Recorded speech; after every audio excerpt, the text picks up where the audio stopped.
I got into music pretty young. I started piano lessons at age 7, and was primarily interested in doing that because we had a piano in the house. Every once in a while, my mom would play. She grew up playing organ and piano, and so it wasn't a super musical household, but it was around enough that it definitely caught my ear. And I think the favorite thing of mine that my mom would play on piano was the Batman theme from the old 70s, 60s or 70s show. So yeah, I wanted to learn to do that. And so I did piano lessons privately for about 4 years, and for a lot of kids that, in that time of your life, practicing scales is not the most fun thing to do, and just staying on top of lessons, I think my patience was probably wearing a little thin, so I started developing a new interest in maybe switching what I had learned in piano, switching that over to playing drums. Probably what sparked that was I watched a lot of TV as a kid growing up. So there was this famous Muppet Show episode with Buddy Rich where he does a drum duel with Animal, and that was like life-changing for me as a little kid to see that. So that's one of them, and the other one is the Brady Bunch episode where Bobby Brady gets a drum set. Again, I thought that was the coolest thing. I was like raised on the Brady Bunch, basically. So yeah, right around 11 years old or so, I think I decided I wanted to switch over to drums. So I kind of went that direction, and then took private lessons, doing drums, doing rudimental stuff, drum set. Wanted to be in a rock band like probably every kid that age, and did private lessons all through high school, and we did some percussion ensemble, which wasn't probably as mainstream back then as it is today.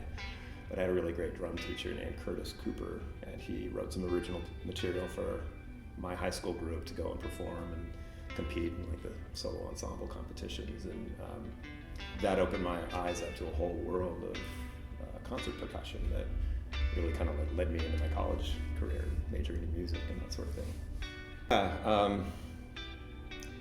My relationship with IP goes back all the way, pretty far back actually. I marched drum corps for 3 years in Santa Clara Vanguard. As soon as I aged out, I started writing for the Vanguard cadets, and I was just wrapping up my undergrad degree at that point, and kind of making ends meet, doing freelance private lessons, and starting to learn how to become a marching percussion arranger. And this was like the early 90s, and at the time Scotty Sells was the pit arranger for Vanguard, and I always really looked up to him. He's a really creative mind, and I think I listened to the work that he did, and he was like a really influential arranger for me when I was young and didn't really know anything about what I was doing. So as the newly appointed percussion arranger for the Vanguard cadets, he had introduced me to these new mallets they were using. I think it was like the early stages of the field series, and he's like, you gotta check these out. They're like nothing else you've ever played with. They sound so much better. They make the instruments sound great outside. These guys are really going places. You gotta check these out. Sure enough, I did. I mean, I think back then being the cadet corps, a lot of times we were sort of relegated to whatever hand-me-downs we could get from the A Corps. And so sometimes we'd get like a used pair of mallets that's starting to kind of like fray a little bit, but we take whatever we can get. And back then, it was just a different world in terms of mallets, what was available. It was very limited. So most of what people were using were either modified concert sticks from, wherever they could find them. And suddenly here's this company that's putting all this thought and energy into making mallets sound good for our world of playing outside. And it was clear from day one, like this is what we need to be using. So flash forward a few years from there, I did about 3 or 4 years with the Cadet Corps, and then got hired to start writing the full book for the Vanguard in '96. And by this time, I don't know exactly what year I would, really started conversing with the team, with Eric, and I'm not sure if George was even here back then. George was still at Pearl, actually. So this is going way back when.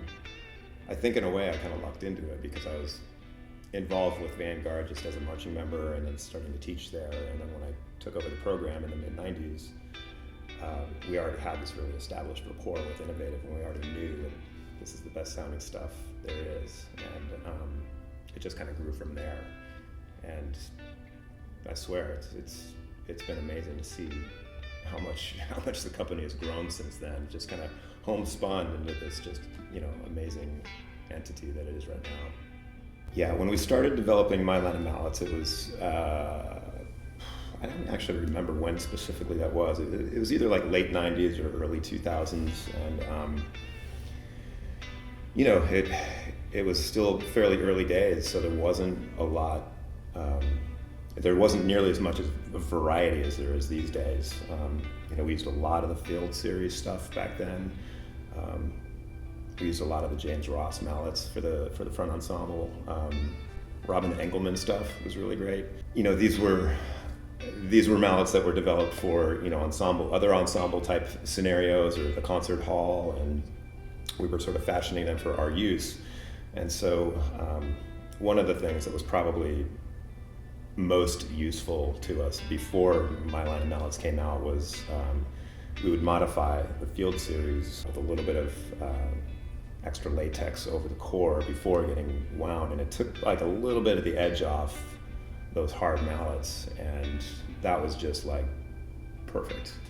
And that's what eventually became the 1003. One of the things I remember talking with Eric and Chris about specifically when we're developing the mallets is that ideally I wanted them to be kind of convertible. I wanted them to be usable outdoors as well as indoors. I mean, they are a marching mallet, but I do think they ended up working equally well inside. They're a little heavier than your typical indoor concert mallet, but not so much that it's like you're just swinging tanks. Like it's really was trying to find a balance between getting a nice big heavy sound so we can get a big sound out of the instrument, but also being still reasonable in terms of not just completely killing kids' hands.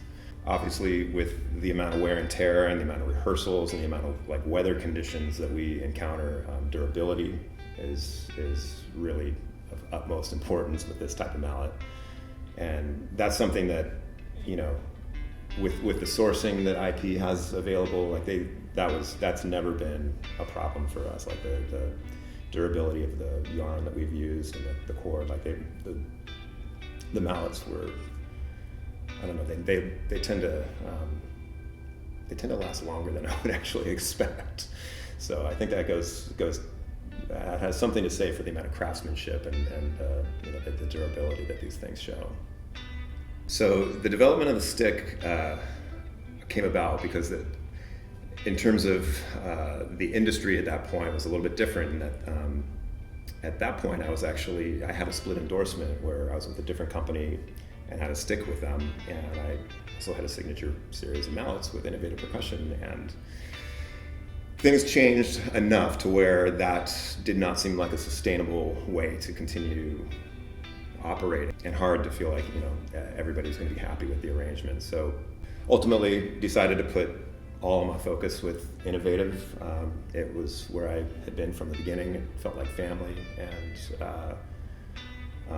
by this point they had really started forging some major trails with making drumsticks, and so I had kind of the rare opportunity to design a second signature drumstick with a new company, and maybe learn from what I had done before and see what I could do to improve on it. And I'm so happy that opportunity came along, because what we ended up with is just something so special.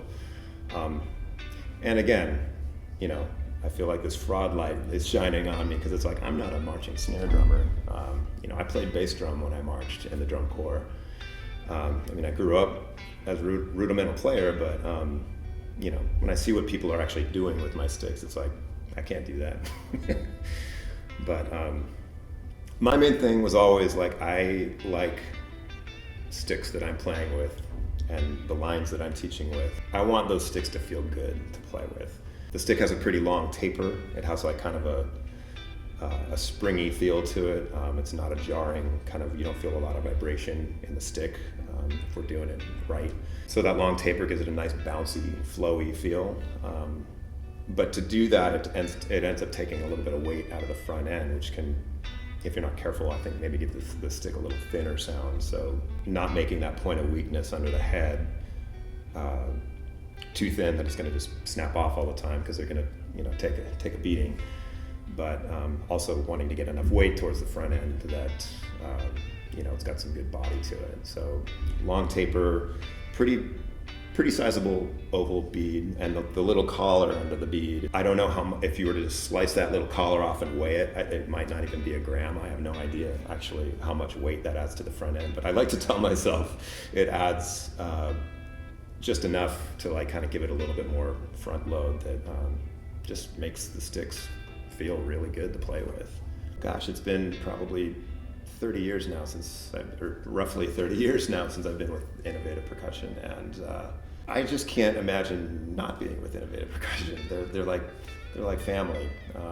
To see it grow from such a grassroots, homespun operation into the company that it is today with all of its artists and all of its options, and to be a little part of that, it's